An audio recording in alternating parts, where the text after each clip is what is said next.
오늘 우리에게 주신 말씀은 시편 26편 1절에서 12절입니다. 그 중에서 1절 말씀 보겠습니다.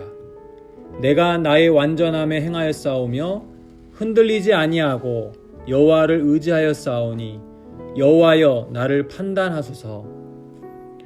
로마서에서 가장 자주 사용되는 용어는 의라는 단어입니다.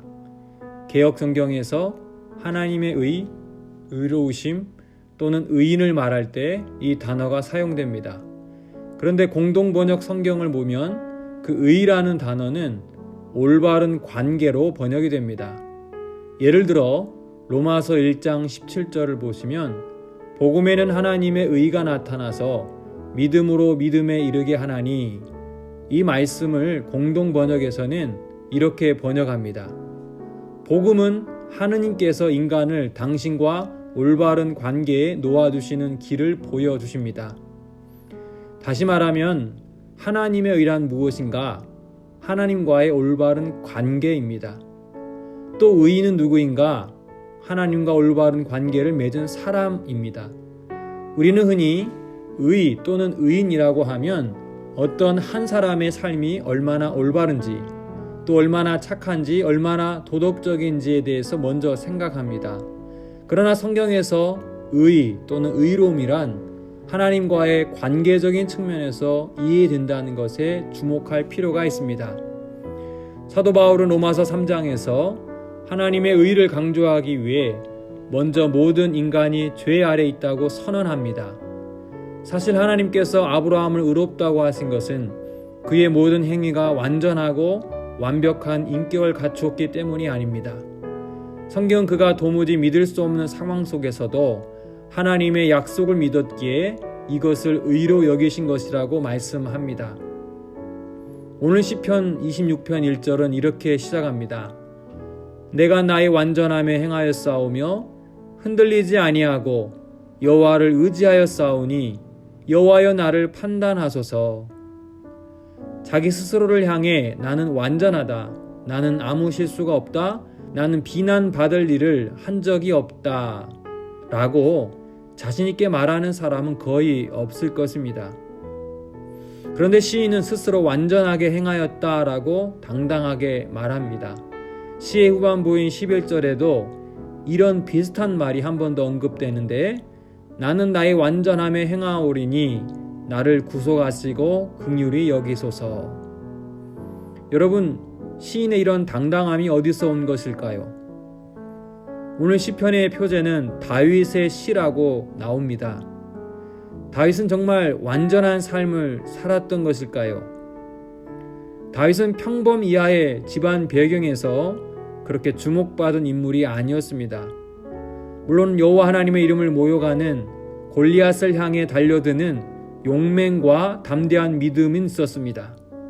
그러나 이와는 다르게 사울에게 도피하는 시절 먹을 것을 달라는 자신의 요구를 거절한 나발과 그의 집안 사람들을 죽이려는 죄의 혈기가 가득한 사람이었습니다. 또 밧세바 사건은 어떻습니까? 다윗이 얼마나 비겁하고 잔인한 사람인지를 똑똑히 보여줍니다. 그가 비록 왕이었지만 그는 가정에서 실패한 남편이었고 실패한 아버지였음을 우리는 너무나 잘 압니다. 그럼에도 불구하고 다윗이 오늘 본문에서 자신의 완전함을 강조하는 것은 무엇 때문일까요? 자신의 행위가 아닌 하나님과의 관계 안에서 자신의 의를 찾았기 때문입니다. 이것은 오늘 본문에서 시인이 총 4차례에 걸쳐서 하나님의 이름을 부르며 호소하는 모습을 통해 알 수 있습니다. 1절 후반부에서 여호와여 나를 판단하소서, 2절에서는 여호와여 나를 살피시고 시험하사 내 뜻과 양심을 단련하소서, 6절과 7절에서 여호와여 내가 무죄함으로 손을 씻고 주의 제단에 두루 다니며 감사의 소리를 들려주고 주의 기이한 모든 일을 말하리이다. 또 8절에 보면 여호와여 내가 주께서 계신 집과 주의 영광이 머무는 곳을 사랑하오니. 오늘 시편을 통해 시인이 여호와 하나님과 얼마나 친밀한 관계 속에 있었는지를 우리는 알 수 있습니다. 마치 아버지를 부르는 아들의 마음으로 또한 자신의 생각과 마음을 솔직하게 드러내듯 기도합니다. 시인이 자신의 완전함을 말할 수 있었던 것은 바로 이러한 하나님과의 친밀한 관계입니다. 그가 비록 아무 흠도 티도 없는 의인이라 말할 수는 없었지만 그는 일관되게 주님을 의지하였고 자신의 삶이 늘 주님 앞에 서 있음을 깨달았습니다.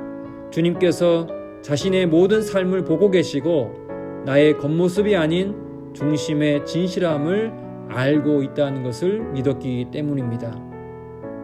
그것은 다윗뿐만 아니라 모든 하나님의 사람들의 모습이 이와 같았습니다. 죄가 간영한 악한 세상에서 의인으로 인정받아 방주를 만든 노아, 죽음을 못지않고 하나님의 부르심을 받은 의인 에녹, 그리고 믿음으로 의롭다 하심을 받은 아브라함. 이들의 공통점은 완벽한 인격을 갖춘 사람은 아니었지만 하나님과 늘 동행한 사람들이었습니다. 오늘날 우리가 붙들 수 있는 최고의 의로움은 바로 이것입니다. 십자가에서 죽으시고 부활하신 예수님과 오늘 하루 함께 걷는 것입니다. 오늘도 주님의 의로움을 붙들며 주님과 좋은 관계를 맺는 저와 여러분 될 수 있기를 바랍니다. 아멘. 하나님, 우리의 모습이 불완전해도 있는 모습 그대로 주님께 가까이 가게 하옵소서. 우리의 의지와 노력이 아닌 하나님의 의로움이 우리를 완전케 함을 믿으며 주님을 더욱 사랑하게 하옵소서. 예수님의 이름으로 기도합니다. 아멘.